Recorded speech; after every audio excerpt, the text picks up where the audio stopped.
Tanggapannya gimana Pak? Ya biar aja kita lihat apa hasilnya OTT itu. Kalau emang orang pajak dan bea cukai yang bersalah ya ditindak secara hukum sesuai dengan peraturan yang berada. KPK OTT soal bea cukai dan pajak, Purbaya, ya biar aja. Menteri Keuangan, Menkeu, Purbaya Yudi Sadewa buka suara usai para anak buahnya di Direktorat Jenderal Pajak, DJP, dan Direktorat Jenderal Bea dan Cukai, DJBC, terjaring operasi tangkap tangan, OTT, yang dilakukan Komisi Pemberantasan Korupsi, KPK, Banjarmasin, dan Jakarta. Purbaya menegaskan, jika terdapat pegawai yang terbukti bermasalah, maka akan diproses secara hukum sesuai ketentuan perundang-undangan yang berlaku. OTT pajak bea cukai Pak. OTT kok. Tanggapannya gimana Pak? Ya biar aja kita lihat apa hasilnya OTT itu. Kalau emang orang pajak dan bea cukai yang bersalah ya ditindak secara hukum sesuai dengan peraturan yang berada. Kata Purbaya kepada awak media ketika ditemui di gedung DPR RI pada Rabu, 4 Februari 2026.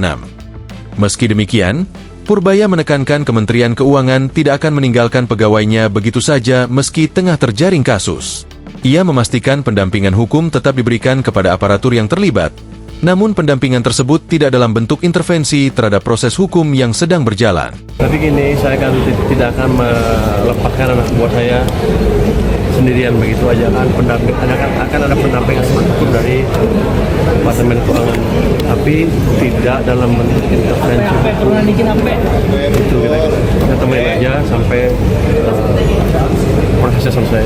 Lanjutnya, namun terkait informasi pihak-pihak yang diamankan, Purbaya mengaku belum mengetahui detailnya.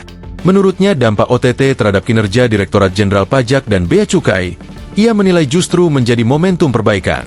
Menurut dia, jika keterlibatan pejabat struktural terbukti, Kementerian Keuangan tidak segan menonaktifkan yang bersangkutan, memindahkannya ke posisi nonaktif di pusat, hingga memberhentikan secara permanen sesuai tingkat pelanggaran. Kira-kira terpukul nggak pajak sama bea cukai OTT dalam satu waktu bersamaan? Kenapa terpukul? Kan itu justru merupakan titik masuk untuk memperbaiki bea pajak dan bea cukai sekaligus. Kemarin kan bea cukai ada saya abrik, kan yang dapat yang dipinggirkan udah terdeteksi emang sebelumnya memang ada sesuatu yang ada di situ. Kalau terbukti Pak dari Kanwilnya bakalan ditindak juga nggak Pak kemarin misalnya dirotasi iya. gitu Pak? Bukan rotasi, kalau saya nggak boleh baca sih ya. Tadi Bapak bilang Nanti kita akan nonjokkan mungkin tempat di pusat yang nggak ngapain. Pak berarti nanti yang terlibat. Tapi kalau itu belum ini loh. Kamera Pak. Kalau sudah terbukti salah. Nanti kita lihat. Kayaknya sih kalau terbukti salah bisa diperhentikan sekarang. Tuturnya, ia menilai operasi tangkap tangan tersebut tidak membuat institusi terpukul, melainkan justru menjadi pintu masuk untuk melakukan pembenahan secara menyeluruh di Direktorat Jenderal Pajak dan Bea Cukai.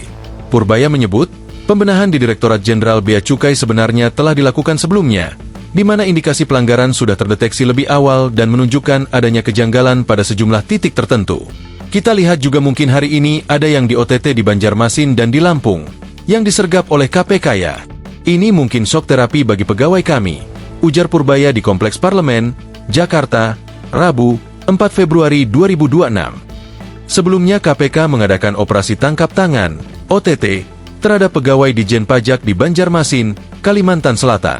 Kabar juga beredar bahwa KPK melakukan OTT serupa di kantor pusat DJBC, Jakarta. Hingga siang ini, KPK baru membenarkan perihal OTT di Banjarmasin. Ya benar, kata Wakil Ketua KPK Fitroh Rohcahyanto melalui pesan singkat, Rabu, 4 Februari 2026. Fitroh awalnya membenarkan operasi senyap hari ini. Dia juga belum mengungkap jenis tindak pidana korupsi yang ditemukan penyidik dalam OTT ini.